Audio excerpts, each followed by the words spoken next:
Սիրելի եկեղեցի, այսօր Աստծո խոսքի պատգամը, որ ձեզ հետ պիտի կիսեմ, այսպես են վերնագրել սրբագործվող կյանքը։ Հիմնական համարները պիտի լինեն Հռոմեացիների նամակի 6:22-ը, ինչպես քիչ առաջ ընթերցեցի, եւ Եփեսացիների նամակի 2 գլխի 8 եւ 9 համարները։ Եվ այս երկուսի մեջ մեր գլխավոր միտքը այս պիտի լինի, որ մենք փրկվում ենք ոչ թե մեր գործերի շնորհիվ, այլ Աստծո շնորհով, հավատքի միջոցով։ Բայց նույն շնորհը, որ մեզ փրկում է, նաև մեզ տանում է դեպի սրբագործվող կյանք։ Փրկությունը շնորհի պարգև է, իսկ սրբագործումը այդ շնորհի ներգործությամբ ապրելու ընթացքը։ Աղոթենք։ Սիրելի ու պաշտելի հայր, թանկագին հայր, իմ Աբբա հայր, քեզ փառք եմ տալիս ու շնորհակալ եմ Տեր, որ քո ողորմությունն ու գթությունն ես արել հայր կանգնելու քո առջև եւ հայր քո խոսքի ծառան լինելու այս պահի համար։ Ով Տեր, աղոթում ու խնդրում եմ, որ բերնիս խոսքեր ու սրտիս խորհուրդները քո առջև ընդունելի լինեն, Տեր։ Եվ ինչ որ պիտի խոսենք, Տեր, թող քո ամեն մի խոսքը հատիկ մեր սրտերի տախտակների վրա գրվի, Տեր, որպեսզի ոչ միայն լսողներ լինենք, այլ նաև կատարողներ։ Հիսուսի անունով։ Ամեն։ Սիրելի եղբայրներ եւ քույրեր, քրիստոնեական կյանքի ամենակարևոր հարցերից մեկը հավանաբար սա է։ Եթե ես փրկվել եմ Աստծո շնորհով, ապա ինչպիսի կյանք պետք է ապրեմ դրանից հետո։ Եղել է, չէ՞, միշտ մեզ այս հարցը անհանգստացրել է։ Թեև այո, փնտրում ենք, գտնում ենք, շատ ուղեցույց ունենք, Աստծո խոսքը մեզ անդադար կարդալուց հրավիրում է, բայց միևնույնն է, մենք միշտ այս հարցը մեզ տալիս ենք։ Լավ ապրեցի, վատ ապրեցի, այսօր ինչպես եղավ, վաղը ինչպես եղավ։ Եվ ուրեմն շատ հաճախ քրիստոնեական կյանքի երկու ծայրահեղություններ ենք տեսնում։ Առաջինը մարդը մտածում է ասելով, որ ես փրկված եմ, ուրեմն այլևս կարևոր չէ, թե ինչպես եմ ապրում, եւ երկրորդը մարդը մտածում է,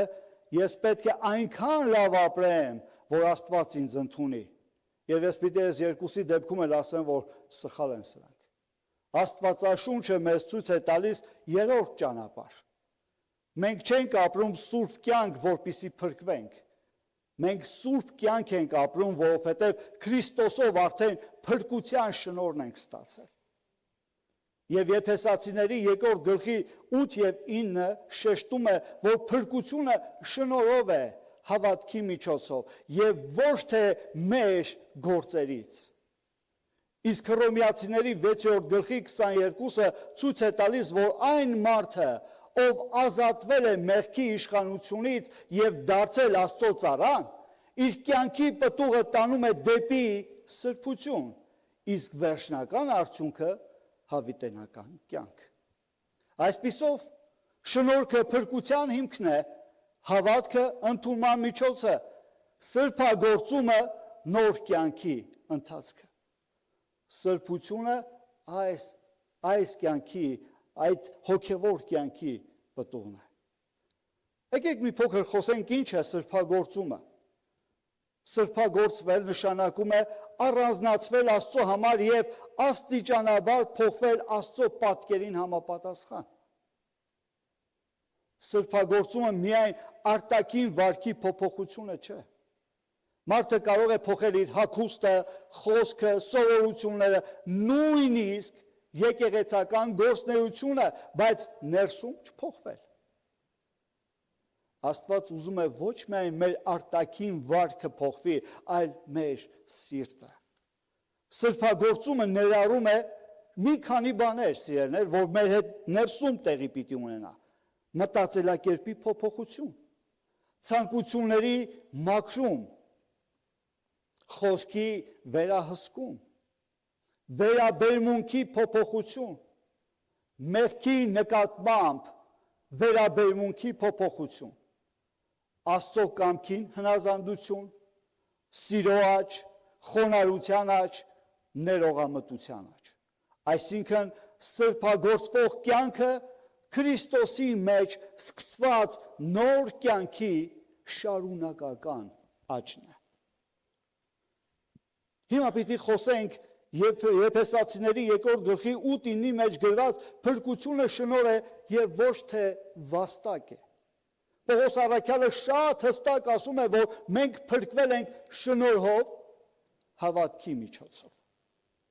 Սա քրիստոնեական հավատքի հիմքերից մեկն է, սիրելիներ։ Մարդը չի կարող ասել Աստված ինձ փրկեց, որովհետև ես արժանի եմ։ Ուր է մեր արժանիքը։ Հռոմեացիների նամակի մեջ ասում է ամենքը մեղ գործեցին եւ Աստծո փառքից պակասեցին։ Եվ ինչ էր մեղքի վարձքը, մահ պիտի լիներ։ Ոչ սիրելիներ, մենք ոչ թե արժանի ենք, որ փրկվեցինք, փրկությունը մեր արժանինքի արդյունքը չէ։ Եթե փրկությունը կախված լիներ մեր գործերից, ոչ ոք չէր կարող վստահությամբ ասել, որ փրկված է։ Մեր լավագույն գործերը չեն կարող գնել Աստծո շնորհը։ Աստծո շնորհը նշանակում է Աստված մեզ տալիս է այն, ինչը մենք ինքներս չենք կարող վաստակել եւ ունենալ։ Մենք մեղավոր ենք, Քրիստոսը փրկեց։ Մենք պարտք ունենք, Քրիստոսը վճարեց։ Մենք հեռացած ենք, Քրիստոսը մոտեցրեց։ Մենք չենք կարող ինքներս մեզ արդարացնել, Քրիստոս դարձավ մեր արդարությունը։ Ուստի փրկության հիմքը ոչ թե ինչ ես արել դու, այլ ինչ արեց Քրիստոսը իմ եւ քո համար։ Շնորհը չի ազատում սրբությունից, այլ տանում է դեպի սրբություն։ Քիչ առաջ ասացի, որ ոմանք մտածում են, որ եթե փրկված են, ուրեմն ամեն ինչ կարելի է իրենց։ Այստեղ շատ կարևոր ճշմարտություն կա, սիրելիներ։ Եթե մարդը ասում է ես շնորհով եմ փրկված, դրա համար կարող եմ շարունակել ապրել մեղքի մեջ, նա սխալ է հասկացել շնորհ բառը։ Շնորհը ամբողջությամբ։ Աստծո շնորհը մեղքի թույլտվությունը չէ։ Շնորհը մեզ մեղքի իշխանությունից ազատելու Աստծո գործողությունն է։ Հռոմեացիների 6-րդ գլուխը հենց այս հարցն է քննարկում։ Եթե մեկը պիտի ուզի այս հարցի մասին լավատեղյակ լինել, նորից գնացեք ու բացեք եւ ընթերցեցեք, սիրելիներ։ Եթե մենք Քրիստոսի հետ միացել ենք, ապա հին կյանքը չի կարող շարունակել իշխել մեզ վրա, այնպես ինչպես նախկինում։ Պողոսը չի ասում, քանի որ շնորհ կա, ապրեք ինչպես ուզում եք։ Ընդհակառակը, շնորհը մարդուն բերում է նոր կյանքի։ Ուստի կարելի է ասել, շնորհը մեզ ասում է, մեղքը նշանակություն չունի։ Շնորհը մեզ ասում է, Քրիստոսը քեզ ազատեց մեղքի իշխանությունից։ Երբ ազատվում ես, երբ մաքրվում ես,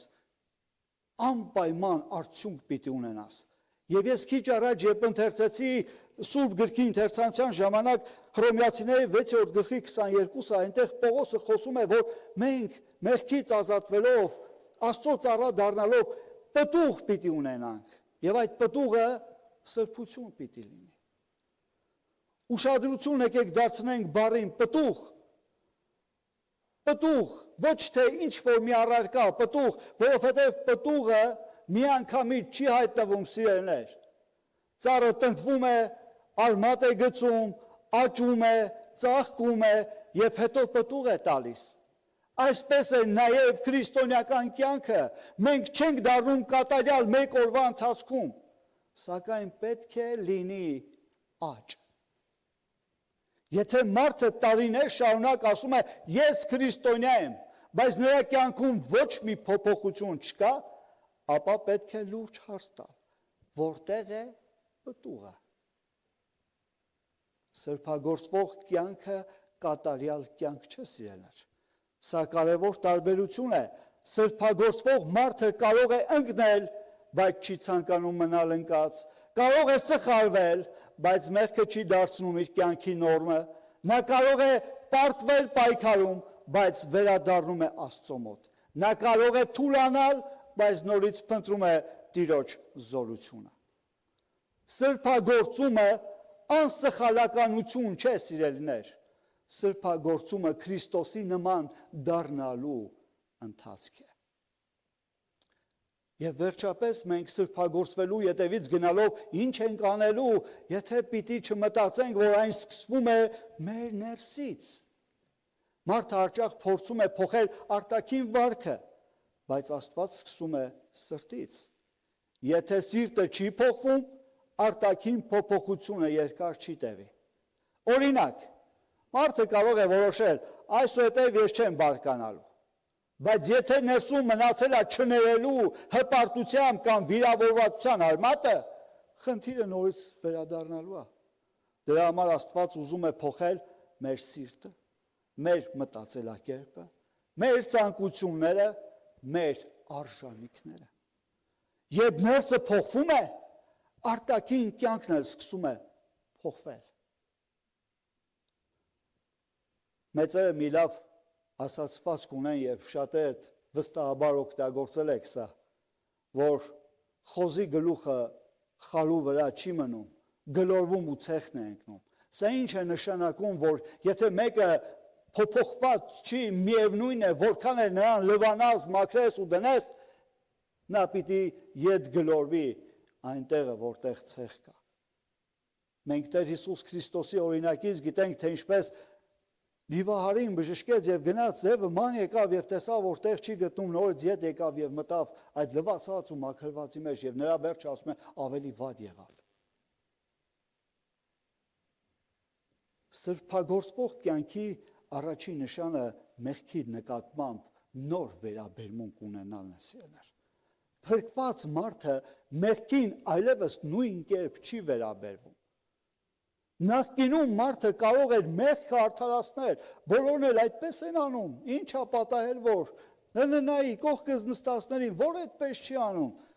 դա այդքան էլ մեծ բան չի, ինչա որ մի փոքրիկ մեղք է էլի, այդ մեծ, սիրող, բազմողորմ Աստվածը միթե պիտի նայի, կամ էլ մեղ գործելով ասում ենք, դե Աստված կհասկանա, որ մենք մարմնի մեջ ենք, տկար մարմիններ ունենք, ոնց է Պողոսն ասում, հոգիս հոժարա մարմինս տկար, սիրելիներ, սրանք արդարացումներ են, բայց երբ Սուրբ Հոգին գործում է մարդու մեջ, նա սկսում է տեսնել մեղքը Աստծո աչքերով, նա սկսում է ասել, Տեր, ես չեմ ուզում ապրել այս կերպ, սա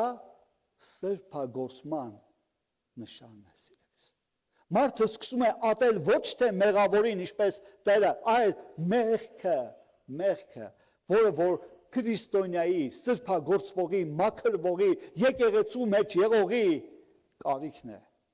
Եվ միաժամանակ հասկանում է, որ ինքը նույնպես կարիք ունի Աստծո ողորմության, ու այստեղ ծնվում է խոնարհություն։ Սրբագործվող կյանքը ներառում է նաև հնազանդություն սիրելիներ։ Աստծուն սիրելը միայն խոսքերով չէ, սերը արտահայտվում է հնազանդությամբ։ Եթե մենք ասում ենք, Տեր, ես սիրում եմ քեզ, բայց մշտապես մերժում եք նրա կամքը, ապա մեր խոսքերի եւ կյանքի միջև հակասություն կա։ Սրբագործումը նշանակում է սովորել ասել, Տեր, ոչ թե իմ կամքը, այլ քո կամքը թող լինի։ Հնազանդությունը երբեմն հեշտ է, բայց երբեմն Աստծո կամքը հակասում է մեր ցանկություններին։ Հենց այստեղ է երևում մեր հավատքի իրական խորությունը։ Այո, հեշտ բաներ անելը լավ է։ Ինչա որ Տերը ասա գնա այսօր քո եղբայրների ու քույրերի հետ խնջույքի մասնակցի, ինչ լավ բան է։ Բայց երբ վաղը Տերն ասում է, որ պիտի գնաս եւ եղբորդ կամ քրոջդ մահիճի կողքը պիտի նստես եւ նրա համար պիտի հոգ տանես, հարցականը կգնամ թե չէ, պատրաստ եմ թե չէ, բայց Տեր, ես այդպես բաների համար քեզ այո չեմ ասել։ Տիրոջ կամքը պիտի կատարողներ լինենք։ Ու այստեղ է երևում մեր հավատքի իրական խորությունը։ Սրբագործվող կյանքը եւ խոսքը միասին պիտի լինեն։ Մեր խոսքը մեր հոգևոր վիճակի կարևոր ցուցիչը պիտի լինի սիրելիներ։ Ինչպես ենք խոսում ընտանիքում, ինչպես ենք խոսում եկեղեցում, ընկերների հետ, նրանց մասին, ովքեր մեզ վիրավորել են, նրանց մասին, ովքեր մեզանից բարձր կամ ցածր դիրք ունեն, Շատ հեշտ է եկեղեցում գեղեցիկ խոսքեր ասել Աստծո մասին։ Ինչքան ասես կարելի է շռայլել Աստծուն այդ գեղեցիկ խոսքերը։ Բայց սրբագործումը երևում է այն ժամանակ, երբ ոչ ոք չի տեսնում։ Եթե Աստված փոխում է սիրտը, աստիճանաբար փոխվում է նաև լեզուն։ Եվ մենք գիտենք, թե դրա մասին Աստվածաշունչը շատ հստակ է ասում, որ չի կարող մի աղբյուրից դառը ու քաղցր ջուր հոսել։ Չի կարող մեր լեզուն օրհնել եւ անիծել։ Սա մեզ հասկացնել է տալիս, որ մեր լեզուները սրբագործվելու համար պետք է խոսեն Աստծո հաճելի խոսքերը։ Սրբագործվող մարդը սովորում է չվիրավորել, չստել, չբամբասել, չնվաստացնել, չանիծել,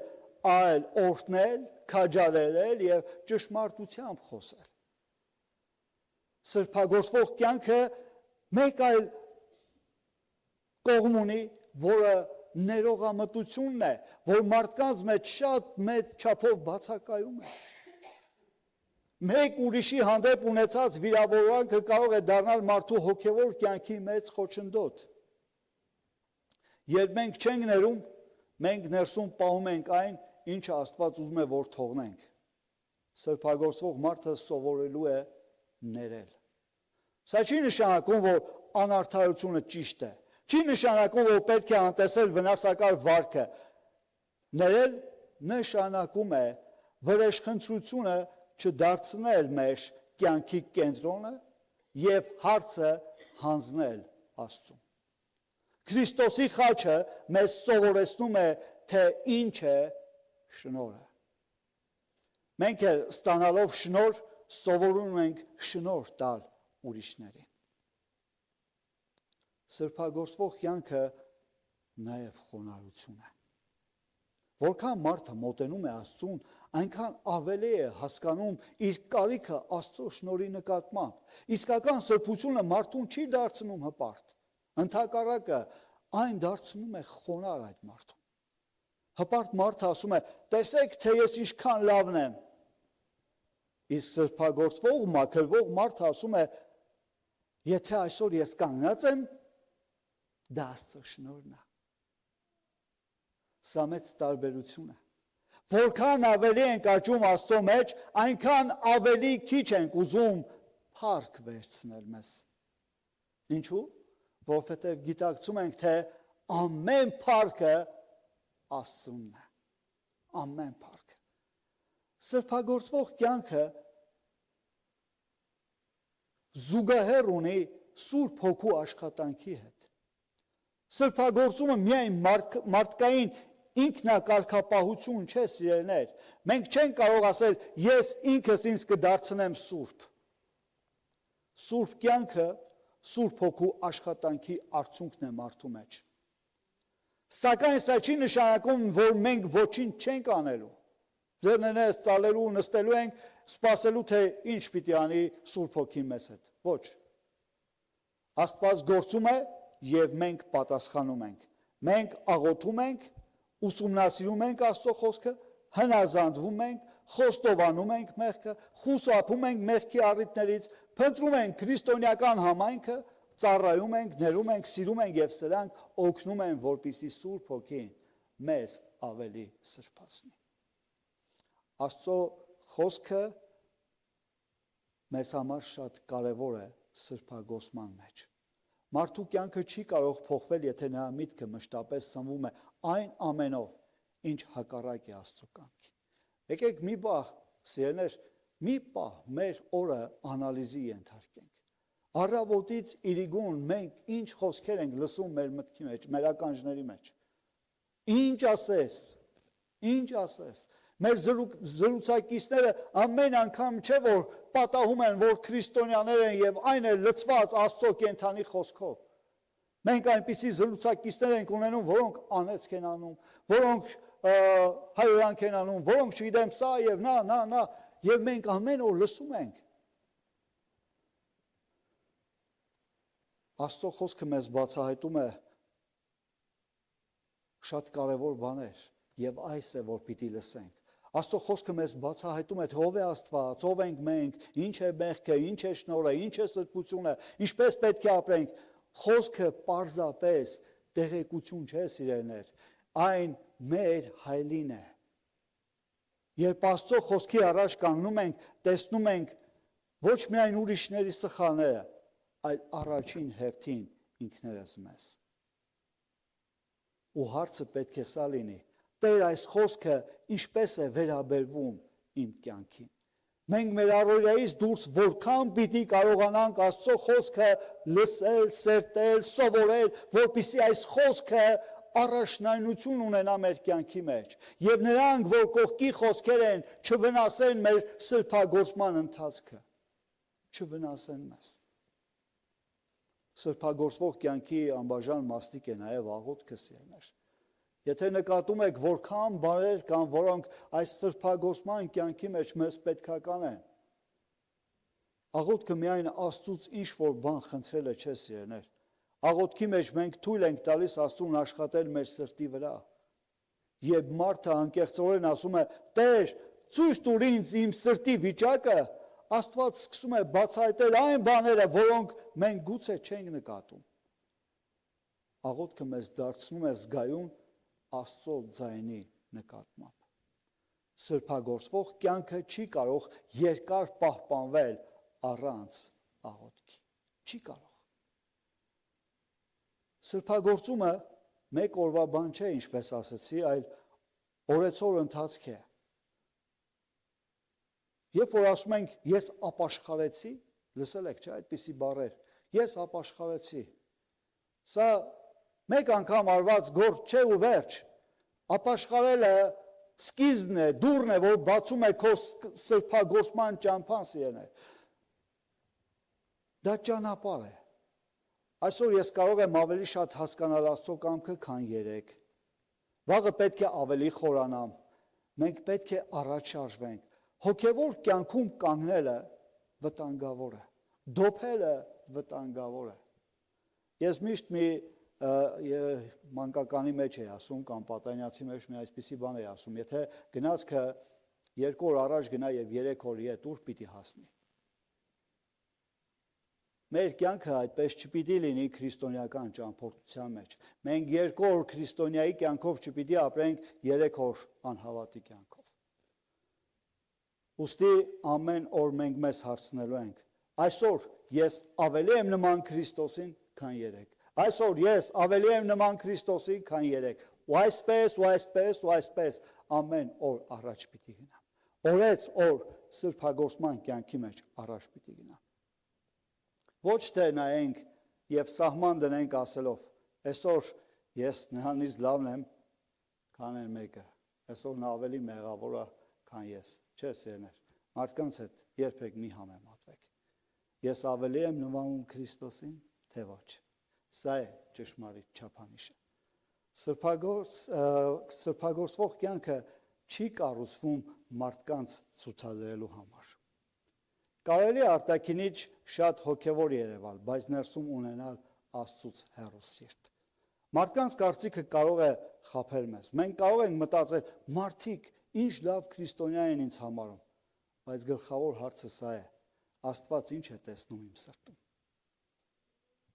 Շատերը եք այդպես փորձել։ Շատերը եք այդպես տեսել ու վստահ եմ հիասթափություններ եք ունեցել։ Սրբագործումը ցուցադրություն չէ, սիրելիներ։ Այն գաղտնի սենյակում է սկսվում, երբ ոչ ոք չի տեսնում, եւ ոչ ոք չի ծափարում, եւ ոչ ոք չի գովում։ Այդտեղ է երևում իրականում ում համար եք ապրում։ Սրբագործվող կյանքը եւ եկեղեցին։ Հիմա արդեն մեզ պիտի եկեղեցու մեջ պահենք։ Սրբագործումը միայն անհատական թեմա չէ։ Այն ամիջականորեն կապված է եկեղեցու կյանքի հետ։ Եթե եկեղեցու յուրաքանչյուր անդամ ձգտում է սրբության, ապա եկեղեցին դառնում է ավելի սիրող, ավելի միաբան, ավելի ներող, ավելի ծառայող, ավելի խոնար, ավելի աղոթող։ Բայց եթե եկեղեցու մարդիկ ուզում են միայն իրավունքներ, դիրք, ճանաչում, ուշադրություն, ապա միաբանությունը խաթարում է ու շատ արագ, որովհետև դա փառասիրություն է։ Ուստի եկեղեցու ամրությունը սկսվում է ոչ միայն կազմակերպչական ծրագրերից, այլ յուրաքանչյուր հավատացյալի սրբագործվող կյանքից։ Սրբագործումը ծառայություն է։ Մենք չենք ծառայում Աստծուն, որպեսզի փրկվենք։ Մենք ծառայում ենք, որովհետև փրկված ենք։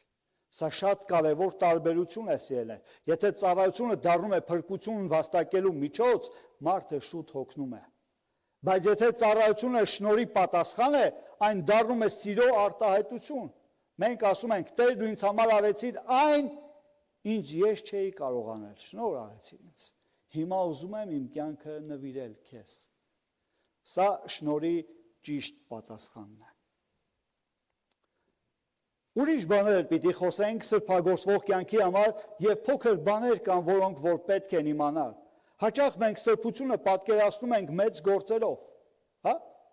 Բայց սրբությունը երևում է առօրյա փոքր որոշումների մեջ։ Օրինակ, կարող ես ստել, բայց ասում ես ճշմարտությունը։ Եվ կարող ես վրեժ լուծել, բայց ընտրում ես ներել։ Եվ կարող ես վիրավորել, բայց ընտրում ես լռել։ Եվ կարող ես հպարտանալ, բայց ընտրում ես խոնարհվել։ Եվ կարող ես դատել, բայց ընտրում ես աղոթել։ Եվ կարող ես ծառայությունից թռնել, բայց սիրով օգնում ես։ Սրբագործումը մեծ խոսքերի հավաքածու չէ, սիրելիներ։ Ամեն փոքր հնազանդությունները իրար հետ ամբողջություն են կազմում։ Մենք մի գեղեցիկ երգ ունենք, որ ասում է. «Ավազի հատերը լեռը կկազմեն, ջրի կաթիլները ծովը կկազմեն»։ Այս փոքրիկ օրհնությունները մեծ սրբացման օրինակ կարող են լինել։ Սիրելիներ, նորից գալով որպես քրիստոնյայի կերպարի ուզում եմ մեկ անգամ եւս ասել, որ սրբագործվող կյանքը պահանջում է մեղքի հետ պայքար։ Քանի որ ես քրիստոնյա եմ, այլևս պայքար չեմ ունենալու։ Քրիստոնեական կյանքում պայքար կա, սիրելիներ, բայց տարբերությունն այն է, որ մենք այլևս չենք պայքարում միայնակ, մենք պայքարում ենք Աստծո զորությամբ, երբ ընկնում ենք, չենք ասում ամեն ինչ ավարտված է։ Մենք վերադառնում ենք Աստծու մոտ, խոստովանում ենք, ապաշխարում ենք, վերականգնվում ենք եւ շարունակում ճանապարհը։ Ինչ է սրբագործվող կյանքի վերջնական նպատակը։ Հռոմեացիների 6:22-ի մեջ մեզ տանում է այդ մեծ նպատակին։ Սրբագործվելուց հետո հավիտենական կյանք։ Այսպիսով սրբագործումը նպատակ չէ ինքն իրեն, այն մեզ ուղղում է դեպի Աստծո հետ հավիտենական հաղորդակցության։ Այս կյանքի ճանապարհը ժամանակավոր է, բայց այն, ինչ Աստված անում է մեր մեջ, ունի հավիտենական նշանակություն։ Այսօր մենք սովորում ենք սրբություն, այսօր մենք սովորում ենք սեր, այսօր մենք սովորում ենք ներել, այսօր մենք սովորում ենք հնազանդվել, այսօր մենք սովորում ենք ապրել Աստծո ներկայության մեջ եւ վերջնական նպատակը հավիտենական կյանքն է Աստծո հետ։ Եկեք այս երկու հիմնական ճշմարտությունները ընդգծենք։ Եփեսացիների 2 գլուխ 8 եւ 9 համարում ասում է փրկությունը շնորհով է, ոչ թե գործերով։ Եվ երկրորդը Հռոմեացիների 6:22-ում փրկված կյանքի պտուղը սրբությունն է։ Այս երկուսը երբեք չպետք է բաժանել, սիրելիներ։ Եթե ասում ենք միայն շնորհով ենք փրկված, բայց մոռանում ենք սրբության մասին, մենք աղավաղում ենք շնորհը։ Եթե ասում ենք միայն պետք է սուրբ ապրենք, բայց մոռանում ենք շնորհը, մենք ընկնում ենք օրինականության մեջ։ Ճշմարտությունը երկուսի մեջ է։ Շնորհը մեզ փրկում է, շնորհը մեզ փոխում է, շնորհը մեզ սրբացնում է, շնորհը մեզ պահում է, շնորհը մեզ հասցնում է մինչև վերջ։ Եվ ուրեմն շնորհով է հավիտենական կյանք ունենալը։ Մի քանի հարցումներ ունեմ։ Եկեք այսօր մենք ինքներս մենք այս հարցումներից մի քանիսը տանք։ Երբ որ դուրս գնանք ճանապարհին մենք մեզ հետ լինենք, հարցնենք, հա, իմ կյանքում կա հոգևոր աճ։ Ես նույն մարդն եմ, ինչ 1 տարի առաջ, թե փոխվել եմ, թե Աստված ինչ-որ բան փոխել է իմ մեջ։ Հաջորդ հարցը կարամ տամ ասելով ինչպես եմ վերաբերվում ես մեղքին։ Պայքարում եմ դրա դեմ, թե հələ դեռ արդարացնում եմ մեղքը։ Այստեղ մի գաղտնիք ունեմ, ուզում եմ ձեզ հետ բացվել։ Տարիներ առաջ, շատ երկար տարիներ առաջ, ես վատ սովորություն ունեի եւ չէի կարողանում դրանից ազատվել։ Եվ անդադար այդ վատ սովորությունը փնտրում էի Աստծո խոսքի մեջ ոնց գտնեմ արդարացնելու։ Եվ գիտեք ինչեր էի գտնում, ինչեր էի գտնում, անուշահոտ խունկի հետ էի համեմատում, ես շատ գիտեմ ինչեր էի անում, ինձ ինքնախաբեության էի տանում, որ հավատամ թե ես ինչ որ անում եմ, հələ դեռ լավ է, արդարացված է, մինչև որ Տերը մեկ հատ լավ ուշքի գալու ապտակ տվեց ասելով որ տղա ջան, մեղքը մեղք է։ Մեղքին սիրուն ու գեշ տեսակ չունի։ Մեղքը մեղք է։ Հաջորդ բանը, Աստծո խոսքը ազդում է իմ կյանքի որոշումների վրա, թե չի ազդում։ Սա էլ շատ կարևոր է։ Արդյոք իմ սրտում կա չներելու բան։ Ուրիշ մի բան, իմ խոսքը փոխվել է թե ոչ։ Ես ավելի եմ խոնարհ դարձել թե ոչ։ Իմ կյանքում Քրիստոսը կենտրոնում է թե ոչ։ Եվ այս բոլոր հարցումները թող այսօր ճանապարհին մեզ անհանգստացնեն։ Եվ մենք նայենք մեր կյանքին, մեր կյանքը սրբագործվում է, մեր կյանքը պտուղ տալիս է, մեր կյանքը վերափոխվում է եւ մենք կարող ենք մեր կյանքի ավարտի համար հասկանալ, որ հավիտենական բաժինը պիտի ունենանք։ Սիրելիներ, որպեսզի ամփոփեմ խոսքը, այսպես պիտի ձեզ առաջարկեմ։ Եփեսացիների 2 գլխի 8 եւ 9 համարը մեզ հիշեցնում են։ Մենք փրկված ենք շնորհով։ Հռոմեացիների 6:22-ը մեզ հիշեցնում է այդ փրկված կյանքի պտուղը սրբությունն է։ Ուստի քրիստոնեական կյանքը չի ավարտվում փրկության պահին, այնտեղից է սկսվում նոր ճանապարհ։ Մենք գալիս ենք Քրիստոսի մոտ այնպես, ինչպես կանք։ Բայց երբ գալիս ենք Քրիստոսի մոտ, նա մեզ չի թողնում այնպես, ինչպես որ մենք կանք, այլ նա մեր կյանքը վերցնում եւ սկսում է փոխել։ Փոխում է մեր սիրտը, մեր մտածելակերպը, մեր խոսքը, վերաբերմունքը, մեր առաջնահերթությունները, մեր հարաբերությունները եւ աստիճանաբար մեզ դարձնում է ավելի իրեն նման։ Ուրեմն հարցը սա չէ միայն ես փրկված եմ, այլ նաեւ արդյոք Աստծո շնորհը փոխում է իմ կյանքը։ Ամեն։ Եկեք խոնարհենք եւ աղոթենք։ Սիրելի ու պաշտելի Հայր, թանկագին Հայր, քեզ փառք եմ տալիս քո հրաշալի խոսքի համար։ Շնորհակալ եմ, ով Տեր, որ մեզ այսօր քո երկսայրի սուրի պես շողացող խոսքով Տեր խրատեցիր, ասելով, որ մենք սրբագործվելու ենք։ Մենք մեր կյանքում չենք դոփելու մեր տեղում, այլ առաջ պիտի գնանք։ Առաջ պիտի գնանք եւ պիտի քո Սուրբ Հոգու զորությունով, առաջնորդությունով մեր կյանքը փոխելու տանենք, Տեր։